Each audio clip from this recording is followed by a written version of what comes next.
So you usually, what you always need is like a database of prompts. So these are your prompts of categories that you want to cover. So this could be violent content, sexual content, hate speech, misinformation, whatever is relevant for your particular application. Yeah. This is your application. I made it look like an angel, but it's not a harmful one. And, you have some defenses around this, whatever. This is your laptop running pyrit. Or maybe, Foundry. You talk to the adversarial model and you tell it the attack strategy with one of those prompts. With this data, talk yes. to, Yeah. You give it. This is essentially either a set of prompts or a set of objectives of what you're trying to achieve. You give it an attack strategy with that. It will tell you an attack prompt. So those are the things that we yesterday tried to get to with Crescendo. This may be over multiple turns, so this is just the first turn here. Then we forward that to our system that we're testing. So this is the application maybe that you're shipping, that you're planning to ship, that you're testing to make sure that it's safe. AI services. Yep. And then you're getting a response back. There's one extra wrinkle here that we can get to in a second.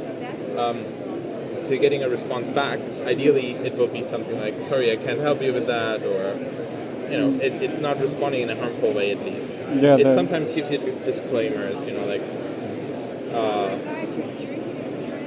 I can't generate profanity or something, but I understand, some. There's expected behavior. Yeah, exactly. It should be expected behavior. Yeah. And then the last step here is scoring, or in Foundry they call that evaluation. Where you decide, is it the expected behavior or is it harmful behavior? So pyrit decide whether it's expected or not. So now, depending on that, if it was harmful, then you're done essentially. You have generated harmful stuff. Now you can give this as a finding back to your product team, or if you are the same person who is the product team, then they have to shore up the defenses here, maybe adjust content filters, switch out the model, switch out the meta prompts. There are things you can do. But you have now found an instance where there was an issue. Or this here is now your feedback. Maybe it was not harmful. This is your feedback that goes back to your adversarial LLM. We did not have success in the first iteration. Craft a better prompt. Or craft a second prompt if it's a multi-turn conversation. And then it just keeps on going like this. Now the two cool things that pyrit provides is one, the strategy. How this adversarial LLM would attack the target application that is the system prompt? Sorry, go ahead. So what you said is how this adversarial LLM should attack this. Everything goes through you on your machine. So wherever pyrit is running, it talks to all the participants and forwards the messages. So it's never directly from one to the other. Okay. So you're just getting the response back and you're forwarding it here. So everything comes back to your, that's why this laptop here, that's you. Okay. Or eventually with Foundry you can run it in the cloud maybe. But the idea is that everything goes through where pyrit is running. Now the two cool things is you're getting attack strategies. So the way pyrit is orchestrating this attack, you can do that in many different ways. You could write your own attack strategy. You could tell it to pretend it takes up a certain role.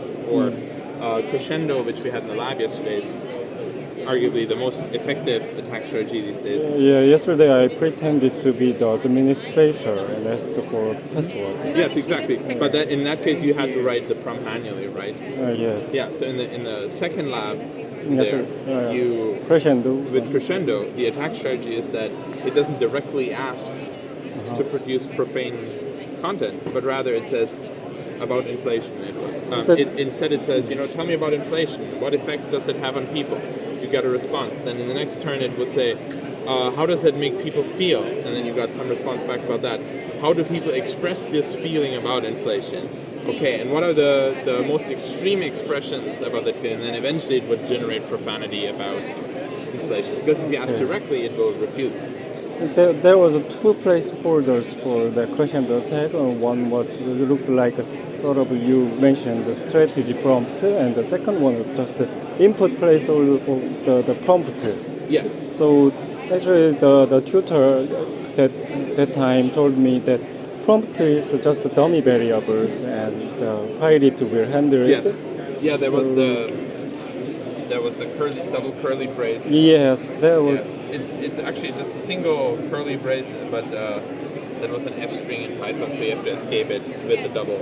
It's kind of weird, but the target in this particular case, which was for this, the thing we were attacking was the challenge website, right? Yes. So we had that HTTP target, we had the HTTP formatted request that we had intercepted, and then we just replaced the input value with this. Thereby, when pyrit wants to send something to this target, it just finds where's this particular placeholder in the message and replaces it with the content that it has gotten from this adversarial LLM. So this variable is not one that I manipulate, but the other system prompt that. Yeah, this is just a placeholder for what goes through. But the system prompt for this one, you didn't even see. That is, in fact, we can pull it up. Do you mind going to the pyrit repo and searching?